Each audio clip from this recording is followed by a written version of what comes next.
ravie de vous retrouver aujourd'hui pour cette nouvelle vidéo. Alors je m'excuse d'avance pour ma sale tête, il est 21h30 et je me suis clairement quasiment pas maquillée de la journée, nous sommes mercredi et j'ai donc juste fait l'effort de mettre en rouge à lèvres quand même pour égayer un petit peu tout ça.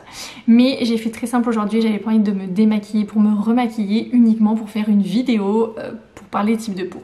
Donc voilà, je m'en excuse, je suis comme tout le monde et je ne suis pas toujours ultra maquillée, donc il va falloir supporter ma tête tout le long de cette vidéo. Comme vous avez pu le voir, je vais me lancer dans une sorte de mini-série en fait sur les différents types de peau et comment essayer de les identifier, parce que je me rends compte qu'en fin de compte, beaucoup achètent leurs produits non pas par rapport à leur peau, mais parce qu'ils ont entendu parler d'actifs. Simplement, un actif ne va pas être bon pour tous les types de peau et il va surtout falloir comprendre sa peau, comment elle est, comment ça fonctionne, qu'est-ce qu'il faut observer quand on va acheter des produits, voir si ça marche ou pas, si ça nous convient ou pas, enfin bon, et quoi faire. Et je vais vraiment essayer de vous aiguiller là-dessus. C'est pour ça que souvent, celles qui auront regardé ma vidéo par rapport à Garantia, vous allez voir que je vais essayer de vous dire pour quel type de peau chaque produit va être fait. Parce que c'est hyper important et c'est réellement la base. Si vous ne connaissez pas votre peau, vous n'allez pas pouvoir en prendre soin correctement.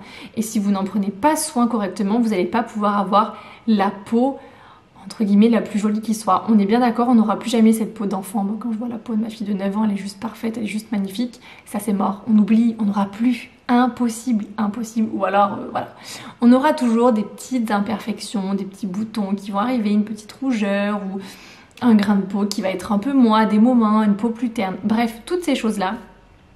Et il va falloir réussir à adapter ces produits très souvent, ou en tout cas à certains moments, il va falloir s'adapter pour répondre au mieux aux besoins de notre peau. Si on ne le fait pas, au fil du temps, et ben ça va pouvoir, certaines problématiques vont pouvoir s'aggraver et on va avoir sa peau qui va se détériorer entre guillemets de plus en plus et on va supporter de moins en moins notre regard dans le miroir parce qu'on va dire mais j'ai une peau, excusez-moi le terme, mais de merde.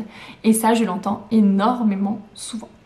Donc le but de cette mini-série, ça ne va pas être de remplacer le travail que je vais faire à l'Institut, c'est-à-dire de faire ce qu'on va appeler des diagnostics de peau, mais ça va être d'essayer de vous aiguiller au maximum pour toutes celles qui ne vont pas oser franchir la porte d'un institut. Pourtant je vous promets, on ne mord pas, on n'est pas méchante.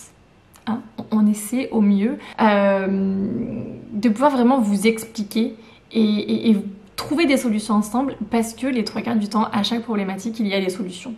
Sauf quand ça concerne vraiment la dermato. Mais il y a tellement de fausses croyances, c'est juste absolument énorme. Notamment le fameux terme atopique qu'on nous sort à toutes les sauces qui ne veut absolument rien dire du tout. Et j'en ai eu le cas il n'y a pas longtemps avec une cliente et je lui ai montré, elle m'a dit « Ah oui, c'est vrai ». Voilà, bref, passons. Aujourd'hui nous allons parler peau grasse et comment définir sa peau grasse. Quoi faire, comment, pourquoi, quoi, enfin voilà, quoi, je vous dis tout. Installez-vous confortablement, cette intro est déjà bien trop longue et c'est parti. Donc, comment définir une peau grasse? Pas bien compliqué, c'est une peau qui va briller et qui va luire. Alors, quand on dit briller, je sais pas si vous allez voir, vous allez peut-être pas bien voir, mais du coup à 21h, forcément que je vais avoir la peau qui va, quand je touche, avoir cette sensation d'être un petit peu grasse. Je sais pas si vous allez voir, ça va être dégueu, hein, mais je sais pas si vous allez voir, vous voyez mon doigt, je me suis mis du rouge à lèvres sur l'autre, qui va être légèrement brillant. Ça ne fait pas de ma peau une peau grasse. Une peau grasse, vous allez vraiment avoir une peau qui va quasiment luire et très rapidement après avoir fait votre routine du matin. Ça peut être quelques minutes, voire quelques heures après, mais vraiment une peau très très grasse, ça va être là. Principalement front, nez, menton et un petit peu à cet endroit-là, parce que c'est là où vous avez le plus de glandes sébacées, donc ce qui va produire ce fameux sébum qui va venir s'écouler, parce qu'il y en a beaucoup trop qui est produit. Et du coup c'est souvent là où vous allez vraiment luire le plus et légèrement sur les joues pour des peaux qui vont vraiment être très très grasses. Vous allez avoir une peau qui va être terne. Une peau qui va être épaisse. Vous allez souvent avoir les pores qui vont être très dilatés et quand on est ado et des fois jeune adulte, on va souvent avoir des boutons plus ou moins importants, ces fameux micro-kystes et ces fameux points noirs, si on ne prend pas soin de sa peau correctement pour les points noirs. Adulte, et après beaucoup plus âgé, les peaux grasses, souvent on va l'observer chez les fumeuses. Moi je le vois souvent dans les clientes, les peaux de fumeuses sont souvent très grasses, très ternes, forcément, asphyxiées. Alors non jugement, J'ai été fumeuse pendant très longtemps jusqu'à ce que j'attende ma fille, donc j'ai arrêté, ça va bientôt faire 10 ans. Mais j'ai dû fumer de mes, je sais pas, de la 6e, 5e, allez 5e jusqu'à mes 28 ans. Voilà. Donc je sais ce que c'est, donc il n'y a aucun souci, mais c'est juste vraiment pour vous faire prendre conscience en fait, hein. C'est pas oui, alors oui, arrêtez de fumer pour avoir une jolie peau. Voilà, mais après chacune fait ce qu'il veut. Donc voilà, fait ce qu'elle veut plutôt. Donc la peau grasse après adulte, ça va souvent être ça. Et c'est pas parce que adulte vous allez avoir la peau grasse que vous allez avoir des boutons. Parce que souvent les fumeuses n'ont absolument pas de boutons en fait sur ces peaux grasses. Donc il faut pas forcément relier les boutons en fait à peau grasse. Moi ça m'arrive d'avoir quelques boutons. Alors je vais plus avoir ces micro-kystes mais j'aurai des petits boutons et c'est pas pour ça que j'ai une peau grasse. Donc voilà, pour faire l'aparté. Une peau grasse c'est pareil, quand vous allez la pincer, vous allez voir qu'elle va être hyper épaisse à certains endroits. Vous n'allez pas réussir à attraper votre peau. Alors le front c'est un peu plus compliqué mais même au niveau des joues vous allez sentir qu'elle est épaisse en fait. Et ça va être entre guillemets une des indications. Nous c'est souvent en fait quand on va toucher la peau de quelqu'un pour voir un peu comment elle est, on va venir pincer en fait, voir comment elle va réagir sous nos doigts. Voilà, donc vous allez vraiment pouvoir définir cette peau là. Je pense que c'est par contre pas forcément le type de peau qui va être le plus compliqué à définir parce que ça se voit assez. Mais j'entends quand même encore trop souvent des personnes me dire mais arrivé en fin de journée je fais ça, j'ai la peau grasse. Non, en fait on produit naturellement ce qu'on appelle le film hydrolipidique où dedans vous allez avoir du sébum, de la transpiration, vous allez avoir voilà, plein de petites choses qui va être à la surface de votre peau et qui va venir protéger votre peau en fait au quotidien. Et on a très souvent, à part pour les peaux sèches, mais une production de sébum quand même un petit peu. Mais ça va pas faire de vous une peau grasse. Moi si j'utilise des produits peau grasse, ma peau va absolument pas aimer. Donc c'est pour ça qu'il faut vraiment bien faire la différence. Vous allez aussi avoir les peaux mixtes où là vous allez vraiment avoir la peau qui brille, front, nez, menton vraiment, et avoir les joues qui vont être normales, qui peuvent être sèches, qui peuvent être déshydratées, mais qui peuvent être aussi ni trop grasses ni trop sèches. Moi ça a été mon cas pendant longtemps, après quand ma peau a changé, a évolué, ça a été ça. Maintenant j'ai une peau qui est normale, ni trop grasse ni trop sèche. Voilà, avec quelques petites imperfections des fois, mais rien de bien méchant. Et l'été forcément une peau qui va être un petit peu, avoir tendance à briller un peu plus. Qu'est-ce qu'on fait quand on a une peau grasse et comment on en prend soin? Bouton, pas bouton, c'est valable pour absolument tout le monde et tous les types de peau. On la lave 2 fois par jour et entre guillemets c'est non négociable. 355 jours par an, je vous laisse 10 jours de rab, les jours où vous allez être fatigué, malade, pas bien, bref, on a le droit d'avoir des moments et des coups de mou. Au pire, si on se maquille, on va passer un coup d'eau micellaire, mais ça s'arrête là. Sinon, nettoyant 2 fois par jour et non, ça n'abîme pas la peau. J'ai entendu des filles qui font des vidéos YouTube beauté et qui vont dire on ne se lève surtout pas le visage matin et soir. N'importe quoi, c'est de la connerie. Moi je fais ça depuis des années, j'ai absolument pas une peau qui est abîmée. Donc c'est pas vrai. Une des seules façons d'arriver à bout des points noirs, et surtout quand on commence à être plus âgé, donc à partir de 20, 25, 30 ans, ces fameux petits points noirs qu'on va avoir là, un petit peu au front. Je parle pas des gros, il y en a qui ont vraiment des très gros points noirs, mais tous ces petits points noirs, cette peau un peu rugose là, vous allez réussir à y venir à bout en nettoyant votre peau correctement. La vapeur dans les soins du visage en institut, c'est terminé, ça c'est révolu, c'est passé en fait, on n'utilise plus du tout ce truc, c'est absolument horrible, on s'étouffe avec, il y en a qui vont me dire ah, j'aime bien, c'est ce qui nettoie. Non, c'est de la connerie en fait, vraiment pur et dur. Ça c'était avant, c'était il y a 10, 15, 20 ans, moi j'ai appris avec ça. À l'heure d'aujourd'hui, tous les protocoles de marque que j'ai été formée, et j'ai eu la chance d'être formée sur des soins du visage Clarins, sur des soins du visage Guinaud, de Cléor autres, il n'y a plus de vapeur dans les soins purifiants. Donc arrêtez de nous demander cette putain de vapeur qui ne sert à rien, à part à vous. On fait plus cette extraction comme ça où vous sortiez, limite vous avez le nez enflé, le menton enflé et la face rouge quoi, je suis désolée, où vous êtes défoncé, ça fait hyper mal et ça sert à rien. On a d'autres techniques beaucoup plus douces, beaucoup plus en respect de votre peau et surtout, la base de la base, c'est de vous nettoyer le visage matin et soir avec un nettoyant adapté.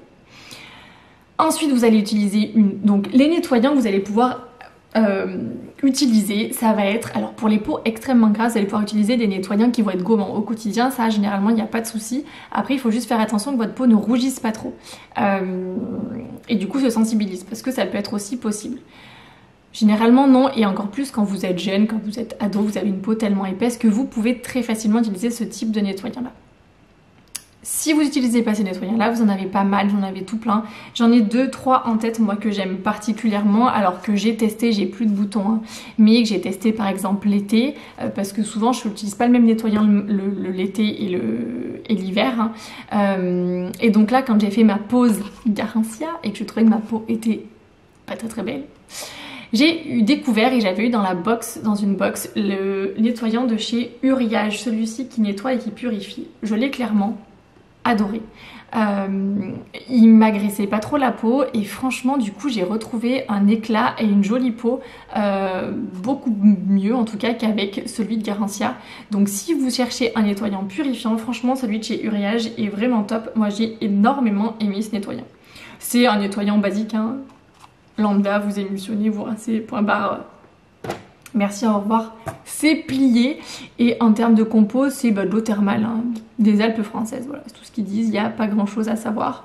Peau grasse à imperfection. Donc j'ai vraiment testé en mode, j'avais ce petit truc, je partais en vacances et en fait j'ai adoré. J'ai adoré l'odeur, j'ai adoré la texture, il est hyper agréable et surtout il est efficace en tout cas sur l'éclat. J'ai dit ok, pardon.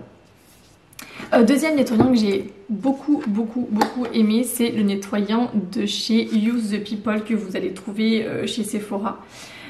J'ai adoré ce nettoyant. C'est un nettoyant où dedans, je l'avais eu dans une box et pareil, j'ai dû le ravoir.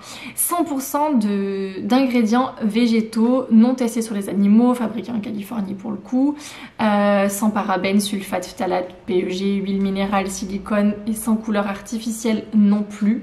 J'ai adoré. Dedans, vous avez, que je vous dise pas de bêtises, donc c'est à base d'extrait de super aliments comme ils appellent ça, de calé et d'épinards. Pourquoi pas, sur le coup j'étais assez surprise, mais pareil j'adore. Donc il va vraiment venir nettoyer la peau efficacement et déloger les impuretés jusque dans les pores et équilibrer, et ça c'est hyper important, le pH sans assécher la peau.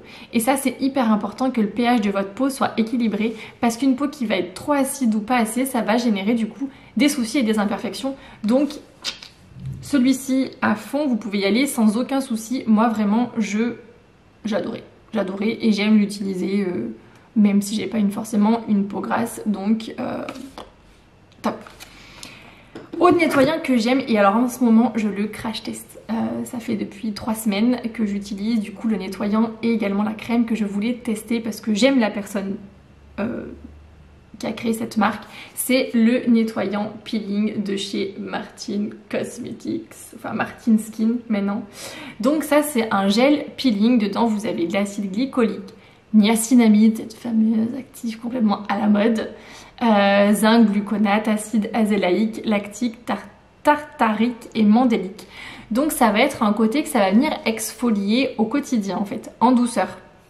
Donc peau ultra sensible on évite. Moi j'ai une peau qui peut, vous voyez je rougis vite, qui peut sensibiliser, ça m'a picote absolument pas. Je vois que ma peau quand même va rougir un peu plus vite que d'habitude, mais à voir si c'est vraiment dû à ça ou à la crème. Bref, j'en dis pas plus parce que je vous en parlerai dans une autre vidéo. J'attends vraiment d'avoir vraiment fait le test, mais en tout cas le nettoyant j'adore, il est vraiment top, il fait une peau toute douce, vu qu'il a cette action en fait exfoliant au quotidien et en douceur, il va vraiment venir aider et permettre à la peau de cette desquamation naturelle et du coup avoir une meilleure régénération cellulaire aussi également, et il donne vraiment un toucher velouté à la peau et un éclat qui est franchement très bien. Très bien, je le recommande très fortement ce nettoyant, il est plutôt top. Alors il n'est pas spécifique peau grasse, il n'est pas spécifique pour les impuretés ou autres, en tout cas c'est pas comme ça, je crois pas que ce soit comme ça qu'il est vendu, mais sans problème. Plus à recommander peau grasse que voire même, en tout cas peau sensible non à éviter, et peau sèche moyen, généralement les peaux sèches n'aiment pas l'eau, donc voilà. Peau grasse, peau mixte, en tout cas, les yeux fermés, vous pouvez y aller Vraiment, clairement, vous verrez ce côté vraiment pour redonner de l'éclat, plus que vraiment pour avoir ce côté impureté. Donc ça va plus être sur les peaux grasses sans impureté en fait, sans imperfection. Je veux dire pas sans imperfection, vraiment juste celles qui vont vouloir donner de l'éclat, fumeuses et plus âgées bien évidemment. Donc une fois que vous avez fait votre petit nettoyant, donc on est d'accord, vous êtes démaquillé, je vous passe le micellaire pour vous démaquiller ou une huile démaquillante ou ce que vous voulez, bref, ce que tout le monde appelle en ce moment le double démaquillage. Moi j'appelle ça un démaquillage, un nettoyage parce que c'est deux choses différentes et on ne fait pas un double démaquillage en fait. Ou alors enlever les impuretés, la pollution, ça s'appelle pas un démaquillage, ça s'appelle un nettoyage. Donc on est sur un démaquillage pour enlever votre maquillage et donc sur l'étape nettoyage, c'est ce que je viens de vous dire. On va donc passer ensuite à la lotion. Là, vous allez pouvoir utiliser des lotions qui vont être astringentes, purifiantes. C'est les mots qu'il va falloir qu'il y ait dans vos soins. Purifiant, astringent, qu'est-ce que vous allez avoir d'autre? Anti-imperfection, régulateur, enfin voilà, tout ce qui va être ce type de peau, de termes là, excusez-moi, ça commence à se faire tard, je commence à bafouiller, on est mal. En fait, ça va être voilà, tous ces petits termes là que vous allez retrouver sur vos produits cosmétiques et qui va être important d'avoir. Si vous avez également une peau déshydratée, donc une peau qui va manquer de rebond, c'est pareil, ça se voit, vous pouvez très bien prendre une lotion hydratante par contre, classique, alors de préférence pour peau grasse. Voilà, mais elle peut ne pas forcément être purifiante, astringente, blablabla, blablabla, assainissante et tout ce qu'on veut. Mais sinon, préférez ce type de lotion-là en tout cas. Et ensuite crème, parce que bien évidemment, vous avez la peau grasse, il vous faut une crème. Et là, ça va être des textures beaucoup plus légères souvent. Ça va être des gelées, des sorbets, des gels crème. Voilà, ce type pareil de mots que vous allez pouvoir, de termes vous allez pouvoir trouver. Et pareil, alors souvent ça va être régulatrice parce que le but ça va être de réussir à réguler en fait du coup c'est trop plein de sébum. Ça peut être matifiante aussi souvent. Qu'est-ce que j'ai pu voir sur ouais, souvent c'est régulatrice, matifiante, purifiante aussi également quand vraiment on a des imperfections. En fait, c'est vraiment ça qu'il va falloir différencier. Ça va être les peaux grasses avec des imperfections. Vous allez utiliser ces termes purifier, astringent, assainir, pardon. On va y arriver, on va y arriver. Et c'est à peu près tout. Mais vous pouvez aussi également utiliser des crèmes régulatrices, matifiantes. Voilà. Il y a aussi souvent ouais, c'est des gels, des fluides aussi que vous allez trouver en termes au niveau des crèmes. C'est pareil, vous allez peut-être avoir besoin d'adapter la texture de votre crème l'été et l'hiver. Donc vous pouvez très bien utiliser des fluides, quelque chose de très léger l'été, mais quand même avoir besoin de quelque chose d'un petit peu plus hydratant l'hiver et utiliser des textures un peu plus crémeuses, mais quand même sur des crèmes qui vont rester matifiantes, séborégulatrices et tout ça, tout ça. Voilà. Une fois que vous avez fait ça matin et soir, on est bien d'accord, donc nettoyant, lotion, crème, matin et soir. Les deux non négociables. Vous pouvez avoir une crème différente matin et soir, ça après c'est chacune. À l'heure d'aujourd'hui, j'utilise très souvent moi la même. Sauf si vraiment je vais avoir deux actions différentes, mais généralement c'est la même.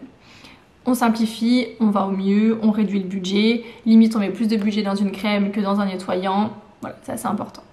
Ensuite, bien évidemment, l'étape gommage, c'est sur votre type de peau, encore moins, on essaie de la squeezer de carrément tout le mois. Alors, en tant que bonne esthéticienne, je devrais vous dire une fois par semaine, 1 à 2 fois par semaine. Dans la réalité de la vie, on va plus souvent le faire une fois tous les 15 jours, voire une fois par mois. Voilà. Des fois, c'est pas du tout. Pourtant, c'est une des étapes les plus importantes, surtout quand vous avez des soucis de peau, que ce soit peau grasse et même peau sèche. Oui, oui, la peau sèche, il va falloir aider à desquamer ce qu'elle a du mal à faire, justement. Donc, on va gommer une fois par semaine, ça serait l'idéal pour les peaux grasses, pour vraiment permettre, retrouver cet éclat, l'aider à se réoxygéner, l'aider à retrouver, entre guillemets, sa pleine vitalité et avoir un teint beaucoup plus frais que ce teint hyper lourd en fait qu'on voit. Il y en a même des fumeuses, ça sent. En fait, alors pas les vêtements, mais la peau en fait sent vraiment. Ça transpire en fait la nicotine, c'est assez impressionnant. Donc pas de souci si vous venez hein, avec ce type de peau-là, il n'y a aucun problème, vous fumez. C'est pas toutes, mais il y a certaines fumeuses, ouais, c'est vraiment, on sent vraiment qu'au niveau de la peau, ça transpire des pores, quoi, en fait. Ça y va, bon train. Donc là encore plus. Il y a aussi des crèmes pour les fumeuses, tout ça, détox. Nous, au boulot, Guino ont une crème, la Détoxygène, qui est juste top, qui va vraiment venir aider à réoxygéner la peau. Donc pareil, venir enlever tout ce qui va être métaux lourds, tout ce qui va être pollution, tout ça. Donc ça va être des crèmes, ça, que vous allez pouvoir faire sur des courtes périodes, en cure, en fait, un pot complet, voire ou sérum. Que le sérum, ça dépend en fait ce que vous voulez faire. Bref, voilà, je vais essayer d'aller vite parce que ça fait déjà 20 minutes. Bordel, je suis trop longue. Donc gommage, et après un gommage, forcément, il y a le masque. On essaie de pas dissocier les deux. Dans l'idéal, c'est le mieux. Du coup, masque, masque pareil, purifiant, masque matifiant, assainissant, bref, tout ce que vous voulez. L'argile verte, et ça c'est hyper important, réservé uniquement aux peaux jeunes, aux peaux très épaisses, aux peaux très grasses. Pourquoi? Parce que vraiment, ça absorbe tout, l'eau et le sébum, donc ça va avoir tendance à déshydrater la peau. Donc je le conseille vraiment que pour les peaux très jeunes, avec des belles imperfections, avec plein de boutons, ça y a aucun souci, vous pouvez y aller, et sur tout le visage. Pour les peaux mixtes, vous allez vraiment le faire, vous allez vraiment le localiser, comme j'avais fait moi, il y a quelques temps, je sais pas si vous avez vu sur... je crois que j'ai gardé la photo, je la mettrai à quelque part pour vous montrer. En fait, vous faites un masque. Alors oui, c'est chiant, mais ça prend 2 minutes. Franchement, ça prend 2 minutes à peine. Votre masque purifiant, front, nez, menton, et sur les joues, voire même voilà, jusqu'à là, vous mettez un masque hydratant. Parce que sinon, ça va vraiment venir vous déshydrater les joues. Et du coup, une peau qui va être déshydratée, elle va se creuser, elle va vraiment pas être très jolie. Ça va faire plein de petites stries de déshydratation. On a l'impression qu'on a des petites ridules. Et alors, quand on vieillit, on n'a pas du tout envie d'avoir ça. Et du coup, c'est pas très jojo. Donc, très facilement, vous pouvez faire ça. Mais sinon, vous allez préférer des masques qui vont être à l'argile blanche, à l'argile rouge. Vous avez des mélanges, en fait, et vous avez d'autres argiles et qui vont vraiment venir aider et en même temps hydrater. Parce qu'une peau grasse a besoin d'eau, a besoin d'être hydratée. C'est pour ça que c'est aussi important des fois de faire des masques hydratants. Et vous verrez que votre éclat, tout de suite, il va changer aussi également. Ne restez pas que sur de la purifiant. J'ai testé, j'avais eu pareil dans une box, un masque au charbon et à l'ortibio de chez Typologie. J'ai adoré, j'avais jamais testé cette marque. Donc j'ai testé justement la dernière fois, pourtant j'ai pas du tout une peau mixte ni une peau grasse. Hein. Et c'est principalement pour ce type de peau là. Nickel, ça m'a même pas tiraillé. Franchement, il est absolument génial. 21% du total des ingrédients sont issus de l'agriculture biologique. On aime quand c'est efficace et bio et naturel. Et vous avez 99% de produits naturels à l'intérieur. Donc, allez-y les yeux fermés. Il tiraille pas, il sèche pas trop et il est hyper confort. Franchement, j'ai vraiment adoré. C'est ce qui m'a donné envie, ouais, de tester. Je testerai d'autres choses de cette marque. Dedans, vous avez extrait d'ortie piquante au charbon de pin et à l'argile verte d'ailleurs, justement, vous voyez, mais vu qu'elle est mélangée, vous n'avez pas du tout ce côté trop absorbant. Du coup, ça respecte bien quand même votre peau. Et ça, franchement, mais allez-y, foncez, il n'y a aucun souci. Après, ça dit pas forcément que ça va être vraiment pour les boutons. Mais bon, ça malheureusement c'est vraiment quelque chose, c'est une période à passer. Je suis désolée de vous annoncer ça, il va falloir y passer. Je vous ferai une vidéo un petit peu plus précise où je vous expliquerai un petit peu. Après, pour tout ce qui va être peau grasse à problème, vous avez aussi tout ce qui est le Basic 3 temps de clinique. J'avais entendu énormément de bien sur ces produits, surtout quand je les vendais en parfumerie. Beaucoup l'achetaient. Alors vous allez avoir différentes intensités et différents types de peau. Vous l'avez également pour les peaux sèches. Et vous les avez pour les peaux grasses, donc il ne faut pas acheter n'importe lequel, il faut vraiment bien regarder parce que vous pouvez avoir l'effet inverse du coup. Mais c'était vraiment un très bon combo. Vous aviez le nettoyant, la lotion et vous aviez la crème. Je ne sais plus comment ils appelaient ça, l'émulsion. Et c'était vraiment plutôt pas mal. Chez Guino, ou à l'Institut, j'ai des clientes qui prenaient pour leurs enfants, justement pour leurs ados, le nettoyant, tout ce qui était la gamme microbiotique, nettoyant, crème pureté et masque aussi également. Et j'avais eu des super retours. Voilà. Et puis après, malheureusement, il n'y aura rien de miraculeux pour les boutons, surtout les boutons d'ado. C'est des hormones, donc ne cherchez pas non plus à vous décaper la peau. Et surtout, s'il vous plaît, arrêtez d'acheter à vos filles, absolument tout et n'importe quoi qui provient absolument de partout. Elles veulent tout essayer, elles prennent vos produits, sauf qu'elles n'ont pas votre peau et qu'il va se passer tout l'inverse.